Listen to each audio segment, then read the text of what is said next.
La Bible en un an, le 9 février, le livre de l'Exode, chapitre 29, versets 1 à 46, le livre des Psaumes, chapitre 31, versets 22 à 25, le livre des Proverbes, chapitre 5, versets 19 et 20, l'évangile de Matthieu, chapitre 5, versets 1 à 26. Le livre de l'Exode, chapitre 29. Voici ce que tu feras pour les consacrer, afin qu'ils soient à mon service en tant que prêtres. Prends un jeune taureau et 2 béliers sans défaut, avec de la fleur de farine de blé, fais des pains sans levain, des gâteaux sans levain pétris à l'huile, et des galettes sans levain arrosées d'huile. Tu les offriras dans une corbeille en même temps que le jeune taureau et les 2 béliers. Tu feras avancer Aaron et ses fils vers l'entrée de la tente de la rencontre, et tu les laveras avec de l'eau. Tu prendras les vêtements, tu habilleras Aaron de la tunique, de la robe de l'éphod et du pectoral, et tu mettras sur lui l'écharpe de l'éphod. Tu poseras la tiare sur sa tête, et tu placeras le diadème sacré sur la tiare. Tu prendras l'huile d'onction, tu en verseras sur sa tête, et tu le consacreras par onction. Tu feras approcher ses fils, et tu les habilleras des tuniques. Tu mettras une ceinture à Aaron et à ses fils, et tu attacheras des coiffes aux fils d'Aaron. La fonction de prêtre leur appartiendra par une prescription perpétuelle. Ainsi tu établiras Aaron et ses fils dans leurs fonctions. Tu amèneras le taureau devant la tente de la rencontre, et Aaron et ses fils poseront leurs mains sur sa tête. Tu égorgeras le taureau devant l'Éternel à l'entrée de la tente de la rencontre.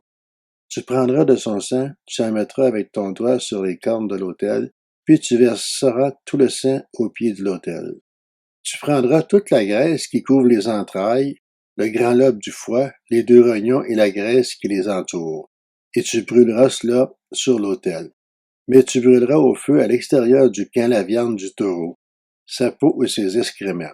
C'est un sacrifice pour le péché. Tu prendras l'un des béliers, et Aaron et ses fils poseront leurs mains sur sa tête. Tu égorgeras le bélier, tu prendras son sang et tu le verseras sur le pourtour de l'autel. Tu couperas le bélier en morceaux et tu laveras les entrailles et les pattes, que tu mettras sur les morceaux et sur sa tête. Tu brûleras tout le bélier sur l'autel. C'est un holocauste à l'Éternel, un sacrifice brûlé au feu dont l'odeur est agréable à l'Éternel. Tu prendras l'autre bélier, et Aaron et ses fils poseront leurs mains sur sa tête. Tu égorgeras le bélier, tu prendras de son sang, tu en mettras sur le lobe de l'oreille droite d'Aaron et sur le lobe de l'oreille droite de ses fils, sur leur pouce de la main droite et sur le gros orteil de leur pied droit. Et tu verseras le sang sur le pourtour de l'autel. Tu prendras du sang qui sera sur l'autel et de l'huile d'onction, et tu en aspergeras Aaron et ses vêtements, ses fils et leurs vêtements. C'est ainsi que seront consacrés Aaron et ses vêtements, ses fils et leurs vêtements. Tu prendras la graisse du bélier, la queue, la graisse qui couvre les entrailles, le grand lobe du foie, les 2 rognons avec la graisse qui les entoure, ainsi que la cuisse droite. En effet, c'est un bélier de consécration. Tu prendras aussi dans la corbeille de pain sans levain placé devant l'autel, un gâteau de pain, un gâteau à l'huile et une galette. Tu mettras toutes ces choses sur les mains d'Aaron et sur celles de ses fils, et tu feras le geste de présentation devant l'Éternel. Tu les retireras ensuite de leurs mains et tu les brûleras sur l'autel par-dessus l'holocauste. C'est un sacrifice passé par le feu devant l'Éternel, dont l'odeur est agréable à l'Éternel. Tu prendras la poitrine du bélier qui aura servi à la consécration d'Aaron et tu feras le geste de présentation devant l'Éternel. Ce sera ta portion. Tu consacreras la poitrine et la cuisse du bélier qui aura servi à la consécration d'Aaron et de ses fils, la poitrine en faisant le geste de présentation, l'épaule à titre de prélèvement. Elle appartiendra à Aaron et à ses fils, par une prescription perpétuelle que respecteront les Israélites, car c'est une offrande prélevée, et, dans les sacrifices de communion des Israélites, l'offrande prélevée sera pour l'Éternel. Les vêtements sacrés d'Aaron seront pour ses descendants après lui. Ils les mettront lorsqu'il les désignera par onction et qu'on les établira dans leurs fonctions. Ils seront portés pendant 7 jours par celui de ses fils qui lui succédera en tant que grand prêtre, et qui pénétrera dans la tente de la rencontre pour faire le service dans le lieu très saint. Tu prendras le bélier de consécration et tu en feras cuire la viande dans un lieu saint. Aaron et ses fils mangeront la viande du bélier et le pain qui sera dans la corbeille à l'entrée de la tente de la rencontre. Ils mangeront ainsi ce qui aura servi d'expiation pour leur entrée en fonction et leur consécration. Aucune personne étrangère à la fonction de prêtre ne mangera, car ce sont des choses saintes. S'il reste de la viande de consécration et du pain jusqu'au matin, tu brûleras ce reste au feu. Personne ne le mangera, car c'est une chose sainte. Tu agiras envers Aaron et ses fils conformément à tous les ordres que je t'ai donnés. Tu emploieras 7 jours à les établir dans leurs fonctions.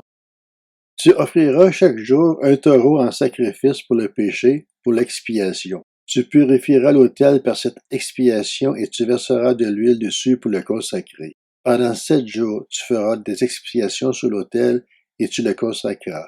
Ainsi l'autel sera très saint et tout ce qui le touchera sera saint. Voici ce que tu offriras sur l'autel. 2 agneaux d'1 an, et ça chaque jour, de façon constante. Tu offriras l'un des agneaux le matin et l'autre au coucher du soleil. Avec le premier agneau, tu offriras 2 litres de fleurs de farine pétrie dans 1 litre d'huile d'olive concassée, ainsi qu'une offrande d'1 litre de vin. Tu offriras le second agneau au coucher du soleil, avec une offrande végétale et une offrande liquide identique à celle du matin. C'est un sacrifice brûlé au feu dont l'odeur est agréable à l'Éternel. Voilà l'holocauste perpétuel que vous offrirez au fil des générations à l'entrée de la tente de la rencontre, devant l'Éternel. C'est là que je vous rencontrerai et que je te parlerai. J'y rencontrerai les Israélites, et ma gloire fera de cet endroit un lieu saint. Je consacrerai la tente de la rencontre et l'autel. Je consacrerai Aaron et ses descendants pour qu'ils soient à mon service en tant que prêtres. J'habiterai au milieu des Israélites et je serai leur Dieu. Ils reconnaîtront que je suis l'Éternel leur Dieu, qui les ai fait sortir d'Égypte pour habiter au milieu d'eux, que je suis l'Éternel leur Dieu. Le livre des Psaumes, chapitre 31. Béni soit l'Éternel, car il a démontré sa grâce envers moi, comme si j'avais été dans une ville fortifiée. Je disais dans mon trouble, je suis chassé loin de ton regard. Mais tu as entendu mes supplications quand j'ai crié vers toi. Aimez l'Éternel, vous, tous ses fidèles. L'Éternel garde les croyants, mais il punit sévèrement les orgueilleux. Fortifiez-vous et que votre cœur s'affermisse, vous tous qui espérez en l'Éternel. Le livre des Proverbes, chapitre 5. Biche des amours, gazelle pleine de grâce. Que ses seins te ressaisissent constamment, enivre-toi sans cesse de son amour.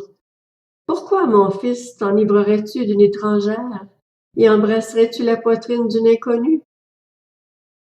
Évangile selon Matthieu, chapitre 5. À la vue de ces foules, Jésus monta sur la montagne. Il s'assit et ses disciples s'approchèrent de lui. Puis il prit la parole pour les enseigner. Il dit: Heureux ceux qui reconnaissent leur pauvreté spirituelle, car le royaume des cieux leur appartient. Heureux ceux qui pleurent, car ils seront consolés. Heureux ceux qui sont doux, car ils hériteront la terre. Heureux ceux qui ont faim et soif de la justice, car ils seront rassasiés. Heureux ceux qui font preuve de bonté, car on aura de la bonté pour eux. Heureux ceux qui ont le cœur pur, car ils verront Dieu. Heureux ceux qui procurent la paix, car ils seront appelés fils de Dieu. Heureux ceux qui sont persécutés pour la justice, car le royaume des cieux leur appartient. Heureux serez-vous lorsqu'on vous insultera, qu'on vous persécutera, et qu'on dira faussement de vous toutes sortes de mal à cause de moi. Réjouissez-vous et soyez dans l'allégresse, parce que votre récompense sera grande au ciel. En effet, c'est ainsi qu'on a persécuté les prophètes qui vous ont précédés. Vous êtes le sel de la terre. Mais si le sel perd sa saveur, avec quoi la lui rendra-t-on? Il ne sert plus qu'à être jeté dehors et piétiné par les hommes. Vous êtes la lumière du monde. Une ville située sur une montagne ne peut pas être cachée. Et on n'allume pas non plus une lampe pour la mettre sous un seau, mais on la met sur son support et elle éclaire tous ceux qui sont dans la maison. Que de la même manière, votre lumière brille devant les hommes, afin qu'ils voient votre belle manière d'agir et qu'ainsi ils célèbrent la gloire de votre Père céleste. Ne croyez pas que je sois venu pour abolir la loi ou les prophètes. Je suis venu non pour abolir, mais pour accomplir. En effet, je vous le dis en vérité, tant que le ciel et la terre n'auront pas disparu, pas une seule lettre, ni un seul trait de lettre ne disparaîtra de la loi avant que tout ne soit arrivé. Celui donc qui violera l'un de ces plus petits commandements et qui enseignera aux hommes à faire de même sera appelé le plus petit dans le royaume des cieux. Mais celui qui les mettra en pratique et les enseignera aux autres, celui-là sera appelé grand dans le royaume des cieux.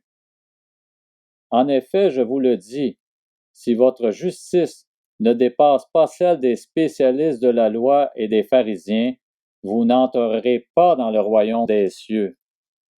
Vous avez appris qu'il a été dit aux anciens, tu ne commettrais pas de meurtre.